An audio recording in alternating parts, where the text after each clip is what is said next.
Mobilnya melaju dengan cepat. Ada polisi yang melihat dan sudah melewati batas kecepatan normal. Polisi pun mengendarai sepeda motor dan mengejarnya. Namun Cindy tidak menghiraukannya. Sekarang dia hanya ingin mendengar penjelasan Dion. Dia sedang menuju rumah Dion. Sesampainya di bawah rumah Dion, dia turun dari mobil dan membawa pisau di badannya dengan tersenyum berkata, "Tunggu saja." Sesampainya di rumah Dion, awalnya mereka masih ngobrol dengan baik. Namun seketika dia teringat bahwa orang yang menginginkan nyawanya adalah Dion. Dia pun berusaha mengontrol diri dan berbicara dengan sinis pada Dion. Dion pun tidak tahan pada ucapan Cindy. "Perlu aku bertanya sekali lagi?" Dion marah.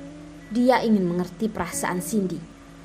Namun Cindy sama sekali tidak memberinya kesempatan. Menghadapi pertanyaan Dion, Cindy memilih untuk diam. Cindy yang tidak menghiraukannya membuat Dion marah. Dion pun mendorong Cindy. Karena tidak bisa menahan perlakuan Dion, tiba-tiba Cindy terjatuh menabrak dinding. Dion pun maju untuk menekannya. "Apa hubungan kalian sebenarnya?"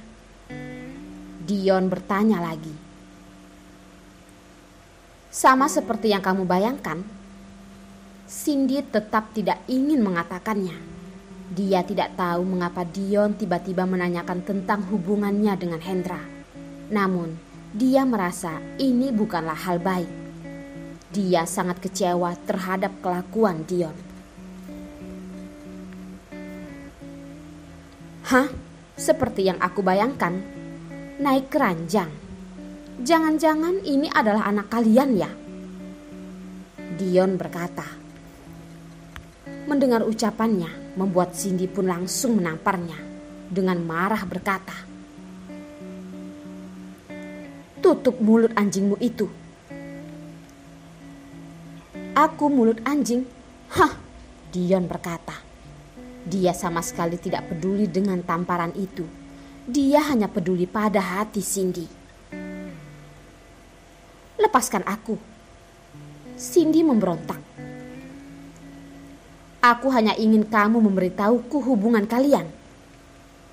Dion menahan emosi sambil berkata, "Dalam waktu dekat ini, ada yang mengirimkan email tanpa nama padaku yang mengatakan bahwa kau dan Hendra ada hubungan yang tidak normal. Apakah ada orang yang mengatakan sesuatu padamu? Mengatakan bahwa aku dan dia ada hubungan seperti itu?" Cindy berkata, "Katakan padaku, itu bukan." Dion menahan emosinya berkata, dia merasa dirinya mulai tidak bisa mengontrol emosinya sendiri. Cindy lagi-lagi mengabaikan ucapannya. "Sudah aku katakan berapa kali, jangan mencoba untuk menguji kesabaranku." Dion dengan menahan emosi. "Hah? Jadi bagaimana dengan kesabaranku? Hah?" ucap Cindy. Karena pertengkaran mereka membuat Tian terkejut dan menangis. Dia tidak tahu mengapa mereka bertengkar. Pelayan yang berada di sekitar pun tidak berani untuk melerai mereka. Dion menyerahkan Tian pada pelayan, dengan lantang menarik Cindy ke kamar. Lalu dia menjatuhkan Cindy ke ranjang dan menekannya. "Apa yang mau kamu lakukan?" Cindy dengan berjaga-jaga berkata. Dia ditekan oleh Dion hingga tidak bisa bergerak. "Apa yang ingin aku lakukan, kamu akan segera mengetahuinya." Dion dengan marah berkata. Setelah berkata, dia menahan tangan Cindy di atas dan mulai menciumnya. Cindy berusaha untuk memberontak. Cindy ingin mengeluarkan pisau dari kantongnya, namun tangannya ditahan Dion. Tiba-tiba dia berpikir untuk mengikuti ciuman Dion. "Ini baru pintar." Dion mengelus pipi Cindy dan berkata, karena Cindy mengikuti ciumannya, membuat Dion menjadi santai dan melepaskan tangannya.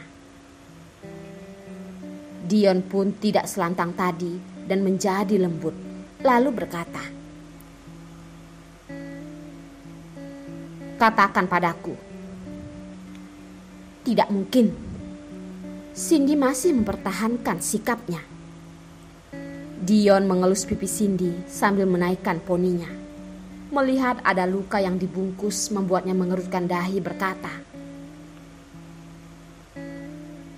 mengapa kamu terluka? Kecelakaan mobil, ucap Cindy. Di dalam hatinya merasa Dion sangat aneh. Baru saja dia terlihat seperti ingin membunuhnya. Namun sekarang dia begitu lembut. Kenapa kamu begitu tidak hati-hati? Kenapa kamu tidak hati-hati? Dion terlihat tidak tega Ucap berkata. Dion terlihat tidak tega. Apakah kamu akan sedih? Kamu akan sedih? Cindy dengan menyindir berkata. Kamu terluka. Tentu saja aku sedih. Ucap Dion tertawa. Cindy menunduk dengan dingin berkata, kalau begitu, aku benar-benar tidak bisa menerimanya. Dion mengerutkan dahi. Dia tidak mengerti ucapan Cindy. Apa maksudmu? Bukankah ini semua maumu? Cindy dengan menyindir berkata. Dia membenci kepalsuan Dion. Apa maksudmu kemauanku? Apa yang sebenarnya kamu katakan? Dion dengan heran bertanya. Cindy berputar kepala dan tidak melihatnya lagi. Dia merasa Dion itu sangat palsu. Dion mencubit wajah Cindy, membuatnya untuk melihatnya berkata. Berkata setengah-setengah membuat orang sangat tersiksa. Apa kamu tahu? Berpura-pura bodoh memang adalah keahlian Anda, Pak Ketua. Aku benar-benar tidak berani menantangmu. Ucap Cindy. Katakan sekali lagi, apa maksud dari ucapanmu itu? Dion dengan heran bertanya. Dia merasa hari ini Cindy sangat aneh. Selalu mengatakan sesuatu yang tidak dia mengerti. Kecelakaanku itu bukankah karena ulahmu? Kenapa kamu masih berpura-pura? Cindy dengan marah berkata. Apa? Karena ulahku? Dion dengan heran bertanya. Kecelakaan itu. Kamu jangan berpura-pura lagi. Aku sudah menyuruh orang untuk melacaknya. Bukankah kamu ingin nyawaku? Kalau begitu, hari ini kita selesaikan. Lihat nyawa siapa yang lebih bertahan. Ucap Cindy dengan marah. Aku benar-benar tidak mengerti maksudmu. Ucap Dion. Dia benar-benar tidak mengerti maksud ucapan Cindy. Dia mencubit pipi Cindy dan berkata, coba katakan sekali lagi, apa yang sebenarnya mau kamu katakan? Aku pikir pasti ada kesalahpahaman. Aku tidak menginginkan nyawamu. Benarkah? Jadi apa maksudmu mencari orang untuk menabrakku? Cindy dengan marah berkata. Dion masih menekan Cindy. Dengan tidak sabar bertanya. Sudah aku bilang, aku tidak melakukan itu. Kenapa aku harus berpura-pura? Kalau aku menyuruh orang untuk menabrakmu, mengapa hari ini aku menyuruhmu untuk datang ke rumahku? Aku tidak berani menebak pikiran Anda, Ketua Dion. Ucap Cindy. Jangan berkata dengan begitu lantang. Ada masalah apa? Katakan saja. Dion yang sudah kehilangan kesabaran Tidak suka mendengarnya. Kalau begitu lanjutkan mencari orang untuk menabrakku. Atau cari wanita lain untuk mendengar kata-kata manis. Aku tidak bisa melayanimu. Cindy dengan marah berkata. Hei, kamu tidak mengerti ucapanku ya? Aku bilang aku tidak melakukannya. Dion pun dengan marah berkata. Dengan lantang dia mencium Cindy dan tidak memberikan kesempatan untuk berbicara. Cindy berusaha untuk memberontak. Saat itu tangannya sudah terlepas. Cindy mengeluarkan pisau dari kantongnya dan menusuk ke perut Dion. Dion yang kesakitan pun menjauhinya dan memegang luka di perutnya. Dia pun berkata, wanita sialan, kenapa kamu menusukku? Dengan kesakitan dia terjatuh. Cindy memegang pisau dengan tersenyum berkata,